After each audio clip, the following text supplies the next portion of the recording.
Hi friends, எல்லோரும் எப்படி இருக்கீங்க? நல்லா இருக்கீங்க? Welcome to my channel cooking Tamil. இன்றைக்கி நம்ம சேனலில் ஒரு ஹெல்த்தியான ரெசிபி தான் பார்க்க போகிறோம். அது என்னென்னா ஈரல் தொக்கு.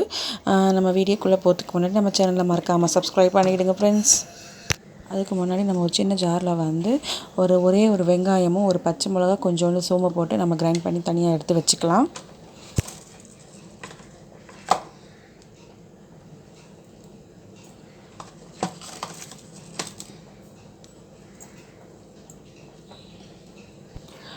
நம்ம எல்லாத்தையும் அதை கிரைண்ட் பண்ணி எடுத்து வச்சுக்கலாம்.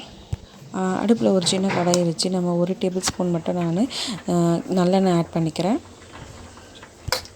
எண்ணெய் நல்லா காஞ்சதுக்கப்புறம் நம்ம அதில் வந்து பட்டை, கிராம்பு, சோம்பு, அன்னாச்சிப்பூ இந்த மாதிரி மசாலா ஐட்டம்ஸ் நம்ம ஆட் பண்ணிக்கலாம்.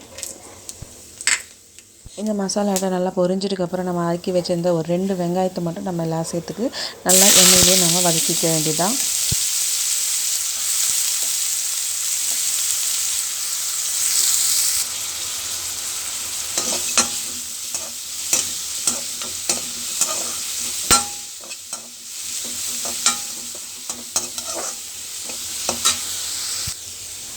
கூடவே நம்ம 1 ஸ்பூன் அளவுக்கு நம்ம இஞ்சி பூண்டு பேஸ்ட்டை நம்ம சேர்த்துட்டு அதையும் நல்லா சேர்த்து வதக்க வேண்டியதுதான். இதனுடைய நான் ஒரே ஒரு தக்காளி பழம் மட்டும் நான் ஆட் பண்ணிக்கிறேன். தக்காளி வெங்காயம் சீக்கிரம் வதங்கிறதுக்கு மஞ்சத்தூள் ஒரு பிஞ்ச், 1/2 ஸ்பூன் சால்ட்டு மட்டும் சேர்த்து நல்லா வதக்கிக்கிறேன். கூடவே கொஞ்சம் கருவேப்பிலையும் சேர்த்து வதக்கிக்கலாம். கொஞ்சம் ஸ்மெல் வந்து நல்லாயிருக்கும்.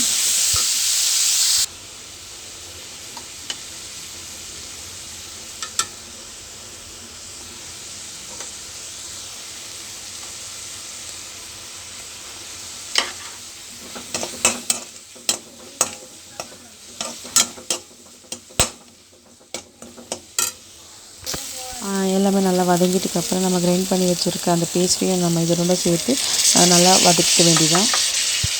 இந்த ஈரல் தொக்கு நம்ம சாப்பிட்றதுனால நம்மளுடைய ஹீமோகுளோபின் லெவல் வந்து கொஞ்சம் அதிகப்படுத்தி கொடுக்கும். ஸோ இது எல்லாமே ஒரு வாட்டி மாதத்துக்கு கண்டிப்பாக ஒரு வாட்டி எல்லாமே ட்ரை பண்ணணும். ஹெல்த்துக்கு ரொம்பவே நல்லது இந்த ஈரல் தொக்கு. நான் இங்கே 1/4 கிலோ அளவுக்கு மட்டும் ஈரல் தொக்கு எடுத்திருக்கேன். அதை நல்லா வாஷ் பண்ணிவிட்டு நம்ம அந்த வதக்கி வச்ச அந்த இதோடு நம்ம ஆட் பண்ணிக்க வேண்டியதான்.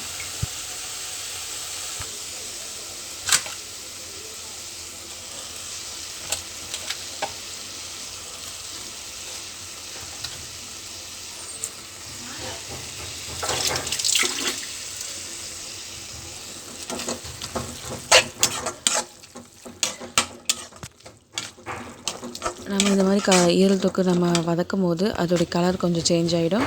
அந்த ஸ்டேஜில் நம்ம வீட்டில் அரைச்ச மிளகாய்த்தூள் வந்து ஒரு 1/2 ஸ்பூன் கிட்ட அளவுக்கு மட்டும் நான் ஆட் பண்ணிக்கிறேன்.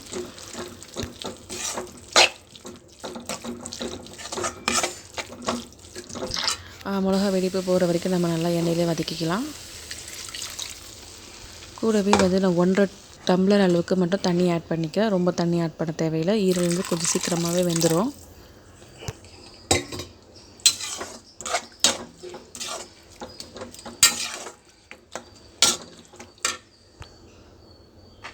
நம்மளுக்கு இந்த ஸ்டேஜில் வந்து உப்பு கொஞ்சம் கம்மியாக இருந்துச்சுன்னா நம்ம உப்பும் ஆட் பண்ணிக்கலாம். உப்பு ஆட் பண்ண வந்து நம்ம கொதிக்கிறதுக்கு முன்னாடி எந்த ஒரு டிஷ்ஷு செய்தாலும் கொதிக்கிறதுக்கு முன்னாடி நம்ம உப்பு ஆட் பண்ணிடணும். அப்போ தான் அந்த டேஸ்ட் அதில் இறங்கும். கூடவே நான் மிளகுத்தூளும் அதில் ஆட் பண்ணிக்கிறேன். நான் மிளகுத்தூள் வந்து ஒரு 1/2 ஸ்பூன் அளவுக்கு மட்டும் ஆட் பண்ணிக்கிறேன்.